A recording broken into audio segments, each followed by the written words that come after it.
Bismillahirrahmanirrahim. Assalamualaikum warahmatullahi wabarakatuh. Segala puji bagi Allah atas keagungan sifat-sifatnya dan kemurahan anugerahnya.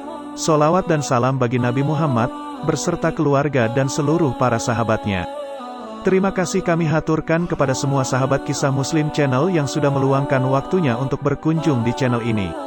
Semoga semua sahabat Kisah Muslim Channel selalu diberikan kesehatan dan rejeki yang barokah oleh Allah Subhanahu wa Ta'ala.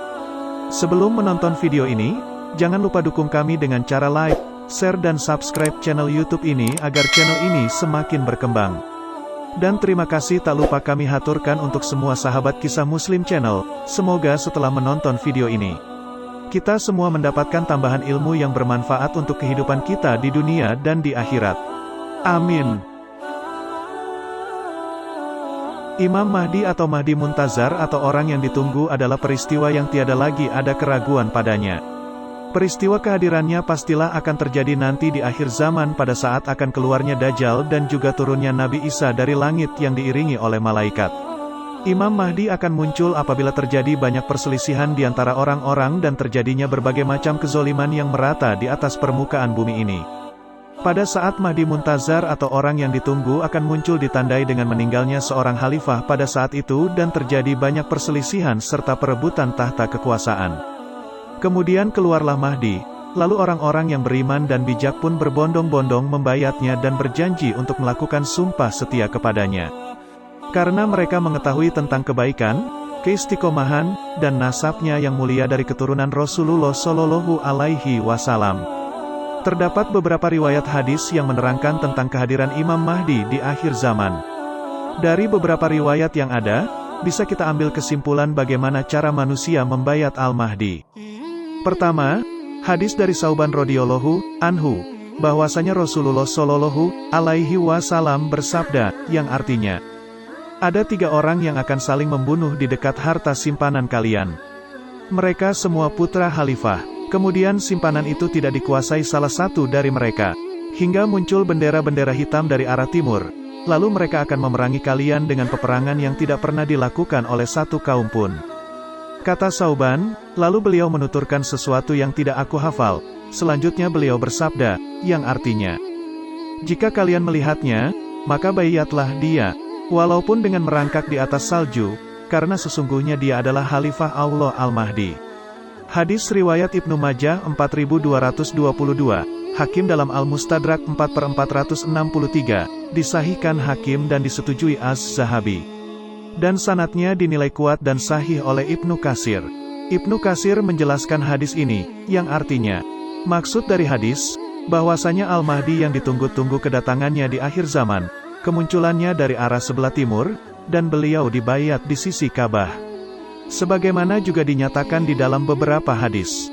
Beliau juga menjelaskan, yang artinya, yang dimaksud, harta simpanan, pada teks hadis adalah simpanan Ka'bah. 3 orang dari putra khalifah akan saling membunuh, untuk memperebutkannya, hingga tiba akhir zaman. Kemudian keluarlah Al-Mahdi dan beliau datang dari arah timur. Selanjutnya, Ibnu Katsir menjelaskan tentang bendera hitam yang dibawa oleh Al-Mahdi. Beliau didukung oleh masyarakat dari timur, menegakkan kekuasaannya, memperkuat pasukannya, dan bendera mereka saat itu pun berwarna hitam, yang melambangkan kerendahan hati. Sebagaimana bendera Rasulullah Shallallahu Alaihi Wasallam dahulu berwarna hitam, yang bernama Al-Uqob. An-Nihayah fi Al-Fitan wa Al-Malahim, 1/54-56. Kedua, hadis dari Ali bin Abi Thalib, bahwasannya Rasulullah Shallallahu Alaihi Wasallam bersabda, yang artinya, Al-Mahdi termasuk golongan kami, ahli bait, Allah memperbaikinya dalam semalam. Hadis riwayat Ahmad 655, Ibnu Majah 4223, disahihkan Ahmad Syakir dan dinilai hasan oleh Al-Albani. Ada beberapa keterangan dari ulama tentang makna Allah memperbaikinya dalam semalam. Al-Hafiz Ibnu Katsir mengatakan, yang artinya, Allah menerima taubatnya, memberikan taufik dan ilham serta petunjuk untuknya, setelah sebelumnya dia tidak seperti itu. An-Nihayah fi Al-Fitan wa Al-Malahim, 1/55. Keterangan yang lain disampaikan oleh Imam Ali Al-Qori, yang artinya, Allah memperbaikinya dalam semalam, artinya Allah memperbaiki urusannya, mengangkat kemuliaannya dalam waktu semalam, dalam satu waktu di malam itu, di mana para tokoh masyarakat sepakat untuk membayatnya sebagai khalifah. Mirkah Al-Mafatih. Ketiga, Al-Mahdi tidak mengetahui bahwa dirinya adalah Imam Mahdi. Sebelum beliau dibayat oleh orang-orang beriman sebagai Imam Mahdi, calon Imam Mahdi tidak pernah sama sekali mengetahui bahwasannya dirinya adalah Al-Mahdi yang sebenarnya. Sebagaimana dulu yang terjadi kepada Rasulullah, Nabi Muhammad SAW sebelum beliau diutus oleh Allah Azza wa Jalla, beliau juga tidak mengetahui akan menjadi seorang Nabi. Kesimpulan berikut ini disampaikan oleh penulis kitab Hiyya al-Bashar, Abdurrazzaq Al-Bitar. Dalam sebuah kitabnya, beliau menyatakan bahwa, yang artinya, dari sabda Nabi SAW tentang Al-Mahdi bahwa Allah memperbaikinya dalam semalam menunjukkan bahwa Al-Mahdi tidak tahu bahwa dirinya itu Al-Mahdi yang dinantikan, sebelum waktu Allah menghendaki untuk mengeluarkannya di masyarakat. Kasus ini sejenis dengan apa yang dialami Nabi Muhammad SAW, makhluk paling mulia. Beliau tidak tahu tentang risalah kenabiannya, hingga Jibril datang menemuinya di Gua Hiro. Selanjutnya beliau juga kembali menegaskan, yang artinya, apabila Nabi Muhammad SAW tidak mengetahui bahwa dirinya adalah utusan Allah kecuali setelah datangnya Jibril alaihissalam kepada beliau dan menyampaikan Iqra, maka lebih layak lagi yang terjadi pada Al-Mahdi Al-Muntazar, dia tidak mengetahui bahwa dirinya Al-Mahdi kecuali setelah Allah menghendaki untuk ditonjolkan di tengah umat. Hiyya al-Bashar, 1/358. Dari sekian banyak keterangan yang ada di atas, bisa kita ambil kesimpulan bahwa yang pertama adalah Imam Mahdi hadir pada saat terjadi perebutan kekuasaan di kota Mekah. Yang kedua adalah, sebelum dibayat menjadi Al-Mahdi, tak ada seorang pun yang tahu bahwa dirinya adalah Al-Mahdi. Yang ketiga adalah, sebelum kehadirannya, umat tidak ada yang mengetahui bahwasannya dirinya adalah Al-Mahdi. Kemudian Allah mengilhamkan kepada mereka untuk berbondong-bondong membayat Al-Mahdi. Dan yang keempat adalah, beliau Al-Mahdi menaklukkan kota Mekah bersama dengan pasukannya dari arah timur dan selanjutnya dibayat di Masjidil Haram. Adapun tentang kebenarannya hanya Allah Subhanahu wa Ta'ala lah yang lebih mengetahuinya. Beliau menegakkan keadilan seadil-adilnya di atas muka bumi ini selama kurun waktu 7 atau 8 tahun dan juga ada yang mengatakan 9 tahun. Dinyatakan dalam hadis dari Abu Sa'id Al-Khudri radhiyallahu anhu, Rasulullah Shallallahu alaihi wasallam bersabda, yang artinya, Al-Mahdi itu keturunanku, dahinya lebar, hidungnya mancung.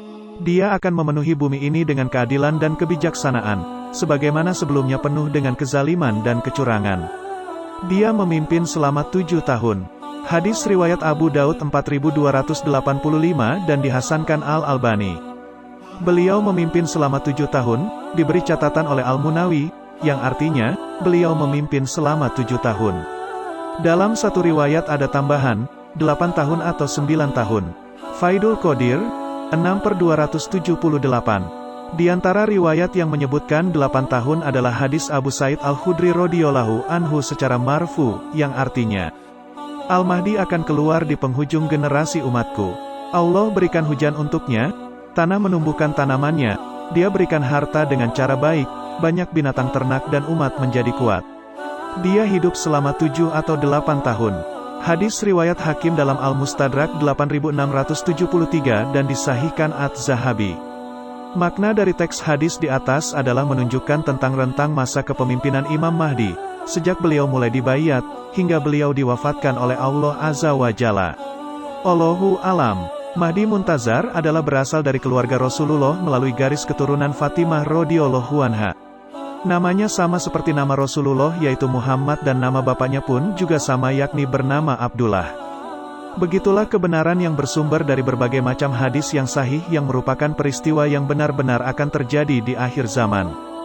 Banyak hadis yang menjelaskan bahwa pada zaman Imam Mahdi, bumi akan dipenuhi dengan keadilan setelah sebelum kedatangannya dihimpit dengan berbagai macam kezaliman. Kehadirannya dan bayat kepada beliau menghasilkan kebaikan yang hakiki bagi seluruh orang Islam dengan menjadi tegaklah keadilan, tersebar syariat Islam di seluruh bumi, dan hilanglah kezaliman di antara sesama manusia. Terima kasih kami ucapkan kepada sahabat Kisah Muslim Channel yang telah menonton video ini. Semoga kita mendapatkan tambahan ilmu yang bermanfaat bagi dunia dan akhirat. Amin. Jangan lupa untuk like, share dan subscribe channel YouTube ini. Wassalamualaikum warahmatullahi wabarakatuh. Alhamdulillah.